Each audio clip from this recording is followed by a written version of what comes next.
Muslims battling Islamophobia. How widespread is it, and what's causing this anti-Muslim sentiment? Hello, I'm Anand Naidu, and this is The Heat.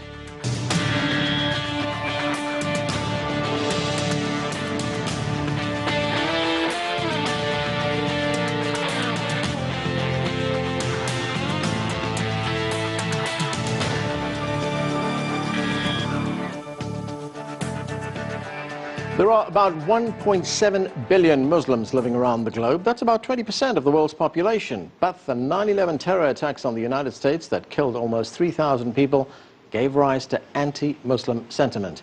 In America, that some see as Islamophobia. And the issue of how Muslims are treated in the US has also surfaced in this year's presidential election, with a call by Republican Donald Trump to ban Muslims from entering the country.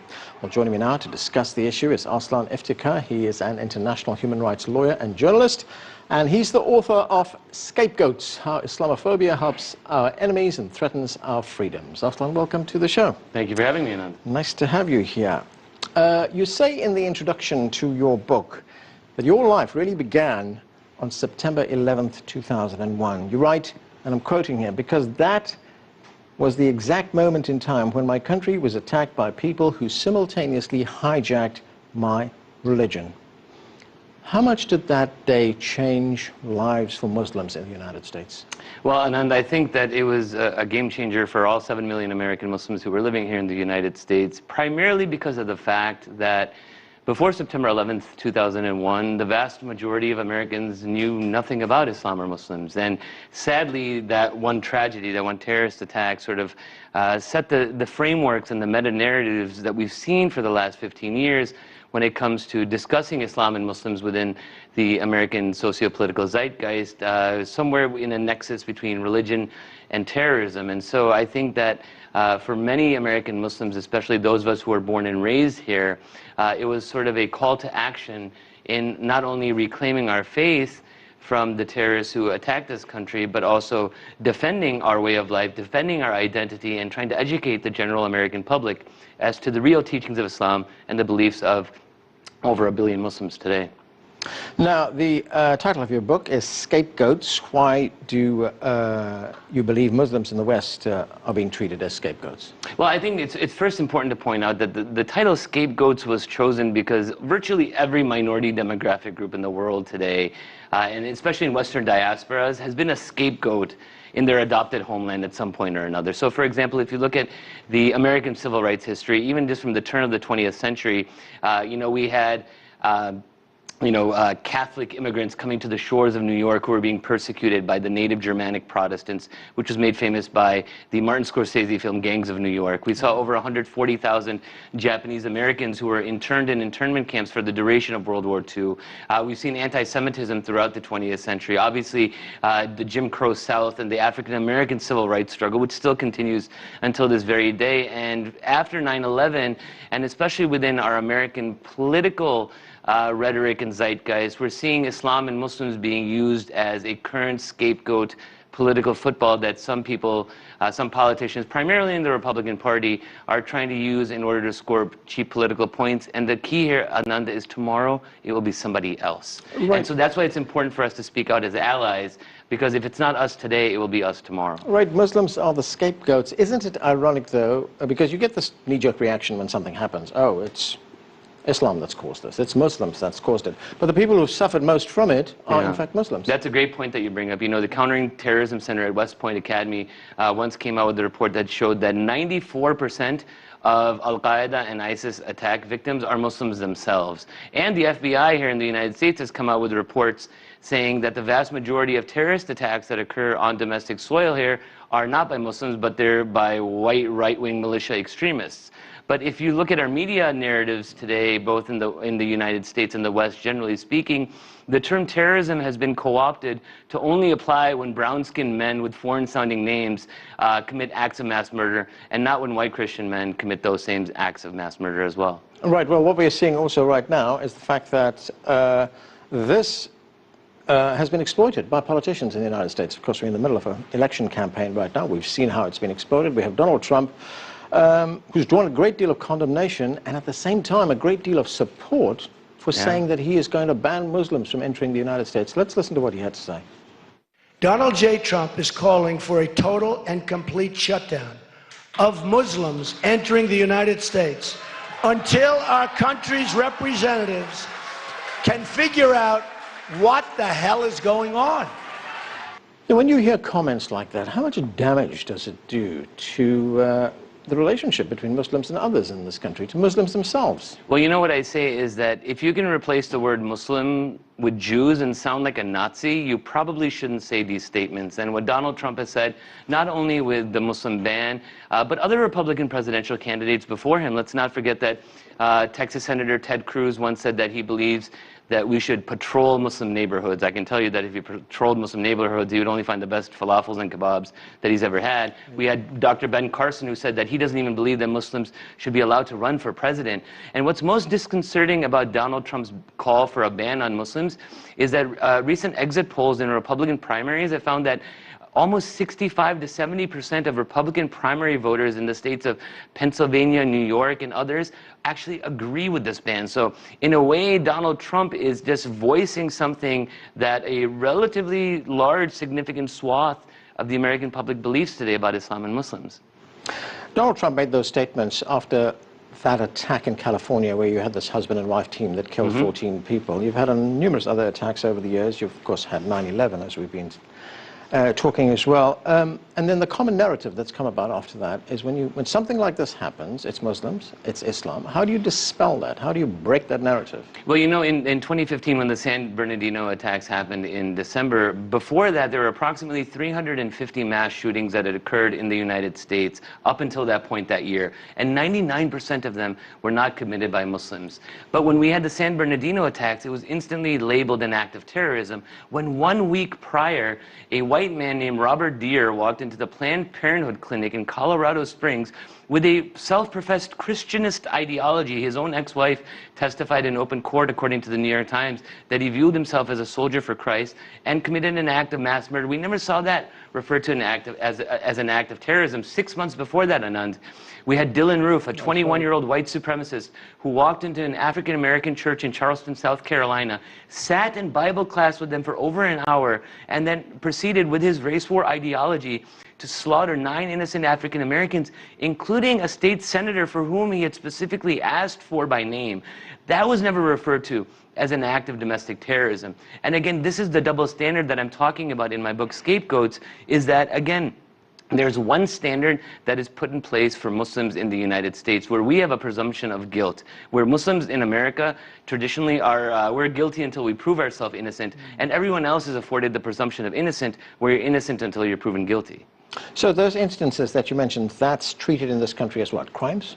Yeah, those are called mass shootings or lone wolf attacks. But again, even if it's a lone wolf attack, but if he happens to have olive skin, have a foreign-sounding Arab or Muslim name, he's automatically going to be framed a terrorist. And it's that double standard that, again, is leading to a lot of the divides that we're seeing in the East and West today. You know, we have to understand that Donald Trump's comments, you know, cannot be viewed in a vacuum. I mean, his sound bites on the Muslim ban were found in an al-Shabaab recruitment video, you know, halfway across the world in Somalia.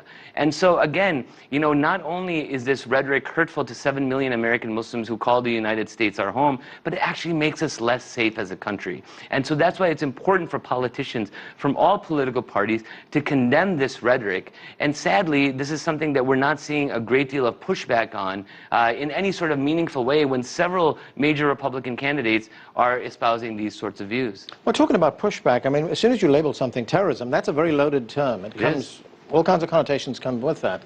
Why aren't these things treated as crimes? As, you know, these people who perpetrate this as criminals? Well, and they are crimes. And again, as a lawyer, you know, my job is to, you know, make sure that all crimes are called crimes and that there's no double standard that's put in place. That if a brown person commits an act of mass murder, that's categorized as the same thing as if a white man commits that same act. And it's this disparity. I mean, the American legal and justice system, you know, has always disparately, you know, punished minorities and people of color, historically speaking. And so, I mean, this goes to our greater narratives in terms of, you know, is there really equality in the United States, or are there two parallel systems of justice for the majority populations and for minority populations as well? The very respected Muslim scholar, Reza Aslan, who wrote the foreword for your book. He's been very critical of the media. He's been very critical of political personalities, as you've been as well. And he said, one of his quotes is that, in their view, every Muslim is a closet jihadist just waiting for the opportunity to bring down Western civilization as we know it today. That's a pretty strong statement. Is he right? I think he is. I mean, again, you know, whenever we hear about any sort of mass shooting in the United States, as I mentioned, 350 of them, you know, as a Muslim public intellectual, I am always holding my breath, because again, if the moment comes out that the perpetrator is a brown Muslim man, and we know that the entire framework, the rhetoric around that act, like San Bernardino, is going to be completely different than the 349 mass shootings that were committed predominantly by white Christian men. Again, just a week before, you had the Planned Parenthood shooting, Dylan Roof in South Carolina. And a lot of it has to go to the narratives that the media perpetuates. And again, you know, the vast majority of the American and the general global public gets their information from our global mainstream media. And so, I mean, there is a responsibility between journalists, you know, to have editorial standards in place and not call something an act of terrorism just when a brown Muslim man does it, right, and not that same act when a white Christian man does that same thing. Well, let's talk about the media. You've been very critical of the media. When I talk about media, I'm not talking about, you know, the internet. I'm talking about mainstream media that you mentioned a moment ago as well. You've said that there is a media crusade against Islam.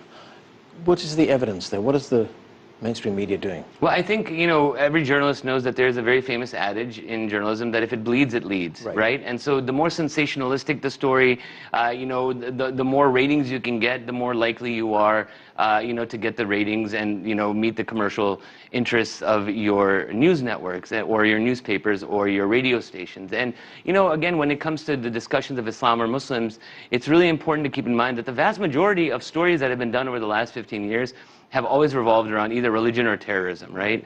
And again, as you know, with the 24/7 constant news cycles that we have in the world today, we need to fill airtime. And again, you know, we're always looking for, you know, the East versus West, black versus white dichotomy of screaming talking heads.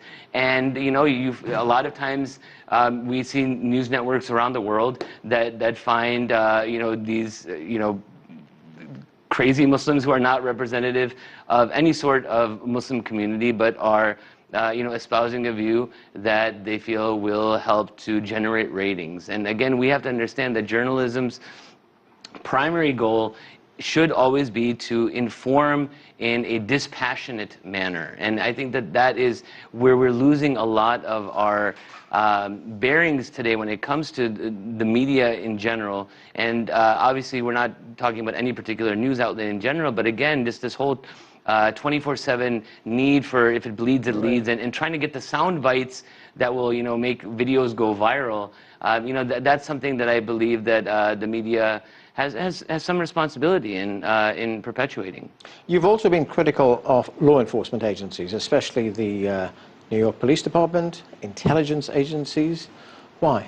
Well, in 2012, Matt Apuzzo and Adam Goldman from the Associated Press won the Pulitzer Prize for a series of investigative articles on the NYPD's extensive spying program on the American Muslim community in New York and the New Jersey metropolitan area, where these documents and these interviews and these articles found that the NYPD was basically, they were planting informants and snitches inside of Muslim communities, trying to entrap Muslims into talking about, you know, committing acts of terrorism, when the vast majority of these people, you know, couldn't find a light switch in their own closet. And they even went so far as to send undercover informants on student whitewater rafting trips with College Muslim Students Association. They were also investigating Muslim Students Associations at Yale University and Ivy League schools, and sending people to hookah joints and you know, kebab restaurants, you know, trying to infiltrate the Muslim community. And you know, this is something that really has created a lot of distrust between law enforcement agencies and the American Muslim community at a time where the conversations actually need to be even more closely guarded and valued. And it's important that, again, you know, American Muslims are seen as part of the solution and not part of the problem. And the NYPD spying program did not help very much in bridging that divide. Okay, lots more to talk about, but we are going to take a short break right now. When we come back, we'll talk about the political response. Should political leaders do more to address Islamophobia? Stay with us. You're watching The Heat.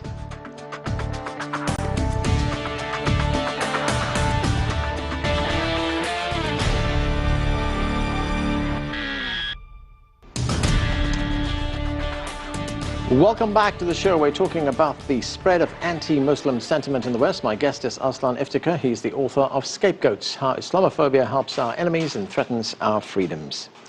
You talk in the book about the alienating impact that Islamophobia have on young people. You write, because of increased Islamophobia in the West today, many young Muslims in the United States and Europe feel like strangers in a strange land. Elaborate on that. Well, and I think it's really important to keep in mind that the vast majority of Muslims that live in Western diasporas, primarily in the United States and in Western Europe, were native to these countries. We were born and raised in these nations, and for a new generation of young Muslims who are being raised in these Western societies, you know, we're starting to see, for example, an increase in the amount of bullying that is happening against Muslim students all over the West.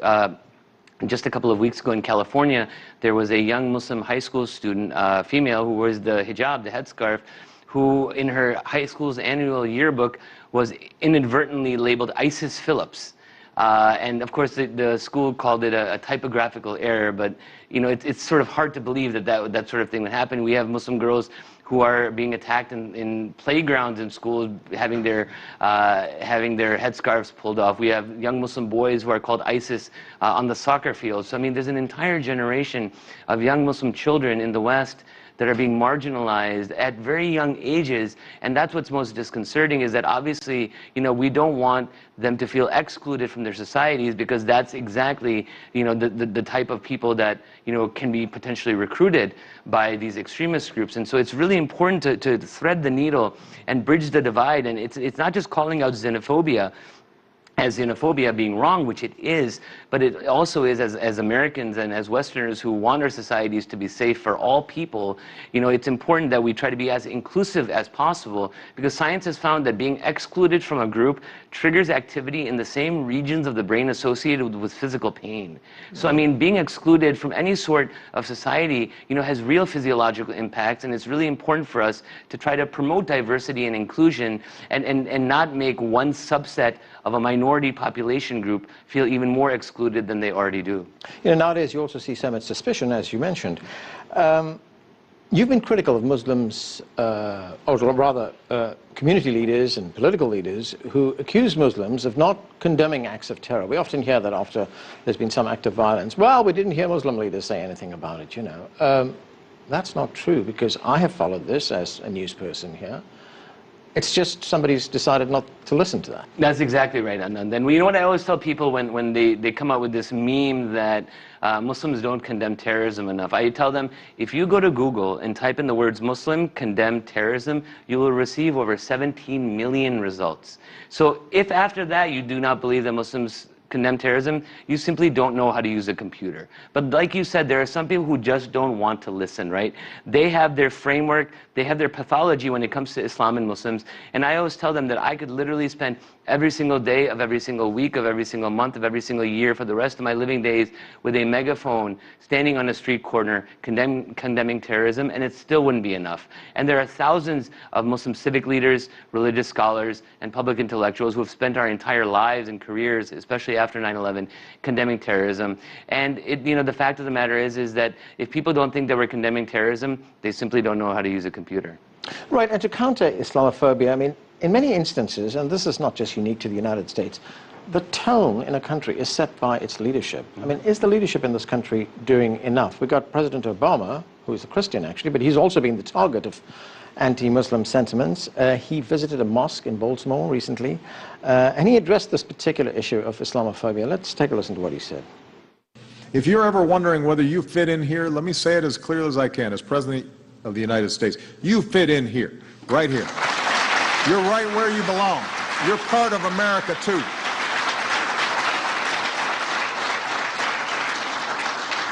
You're not Muslim or American, you're Muslim and American. Are leaders like President Obama doing enough to counter this? No. And the reason is because of the fact that when President Barack Obama was running for office in 2008, there were whisper campaigns going on all over the United States of Barack Obama being some sort of crypto-Muslim Manchurian candidate, right? To the point where even in 2015, there was a plurality of the American public, a majority of the Republican Party, who still believes that President Obama is a Muslim. You know, even in the year 2015, 7 years later, and even that visit to a Baltimore mosque happened in the 7th and 8th year of his presidency, right? Because of the fact that essentially it had become a slur to even be associated with Islam or Muslims. And for those journalists who remember in 2008, you know, there was no meaningful pushback from Democratic or Republican leaders until former Secretary of State Colin Powell had to go on Meet the Press on NBC News with Tim Russert 1 month before the election and basically then tell his Republican Party to shut the hell up. And then we finally saw it quell a little bit. But again, up until that point, that sort of Islamophobic, anti-Muslim sentiment about Barack being some sort of crypto-Muslim Manchurian candidate went unabated. And, you know, sadly, many Republican politicians have capitalized on that in the 8 years since. Yeah, Colin Powell, I think, did say at the time, I think he dispelled these rumors that Barack Obama was Muslim, but he also said, and what if he is? Right, exactly. Yeah. He's like, I want to live in a country where a 9-year-old child a Muslim child can dream about being president one day. Right. Do Muslims need to do more to counter Islamophobia in this country? Well, I think we have to continue to do what we have been doing, and that's getting out and getting to know our neighbors of different backgrounds, religions, and ethnicities. You know, at the end of the day, as a human rights lawyer, I always tell people that when people are humanized to you, you're far less likely to demonize them. And there have been public opinion polls that have been done that show that over 70% of Americans say that they don't even know a Muslim, even though their doctor's probably a Muslim, their mechanic's probably a Muslim, their accountant is probably a Muslim, and they just don't know it. And so that's why it's important for mosques, churches, synagogues, temples, you know, civic organizations to get to know one another. Again, the more people are humanized to you, the less likely you are to demonize. And so it's important for us to get outside of our comfort zones and get to know people who are not like us, so that we can expand our own horizons and promote diversity and inclusion in America. And you also get times when the conventional view is shattered. London just elected a Muslim mayor. Yeah, that was huge. I mean, the election of Sadiq Khan in London was not only a great victory for multiculturalism in London, but I think it gave a great sense of hope to young Muslim Westerners out there, some Muslim kids out there, that, you know what, here's a guy who's the son of a Pakistani bus driver in London, you know, who grew up in subsidized housing and who ended up, you know, becoming a human rights lawyer and then becoming the mayor of one of the largest Western metropolises in the world. It was a great victory for multiculturalism. And his religion was just completely irrelevant. Well, it was irrelevant to him and to the vast majority of Londoners who voted for him, but his conservative rival, you know, tried to, you know, drive that political wedge issue, at the religion as a political wedge issue. But again, the better angels of London happened to prevail. If you look at the subtitle of your book, you say, Islamophobia helps our enemies and threatens our freedoms, and you say, inflammatory statements that we hear only help to increase recruitment for groups like ISIL and for Al-Qaeda. Is that what happens? Yeah, like I said to you earlier in the show today, that, you know, Donald Trump's soundbite of banning Muslims from the United States has shown up on Al-Shabaab recruitment videos in Somalia. Again, we live in an instant communication age now, right? So when something is said or something goes viral on Facebook, Twitter, or YouTube, that's instantaneously broadcast all over the world. Right. And so we can't just call this empty political rhetoric, because it's not. And again, it might be Muslims today, but it's going to be somebody else tomorrow. And that's why it's essential for people of conscience, of all different backgrounds, to speak out against xenophobia of all kinds, whether it is Islamophobia, whether it's anti-Semitism, whether it's homophobia, anti-black racism, anti-immigrant xenophobia. You know, it's important for us to be allies to one another, again, to help humanize ourselves and make our multicultural societies even stronger in terms of diversity and inclusion. All right, you've written the book. Former President Jimmy Carter said it is important. We can see his quote up there in your book. What do you hope it will accomplish?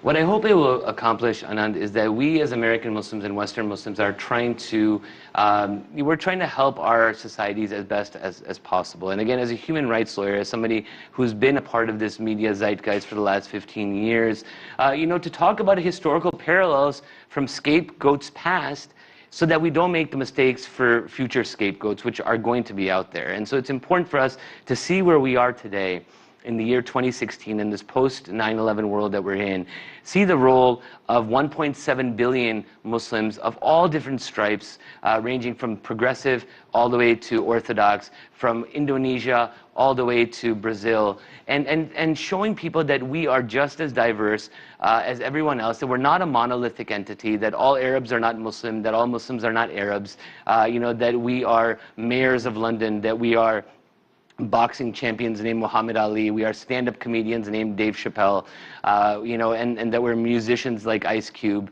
that we're just normal human beings, and that nobody should ever be ostracized or marginalized based on any sort of demographic feature that they hold inside of their body. Aztlan Iftikhar, thanks for joining us. It was my pleasure, Anand. Thank you. And that's it for this edition of The Heat. We'd love to hear from you, so please send us your questions, comments, and story ideas to theheat@cctv-america.com. And of course, we'd like to continue the conversation on social media. Give us your thoughts and comments on our Facebook page. You'll find that at CCTV America. I'm Anand Naidu in Washington, D.C. Thanks for being with us.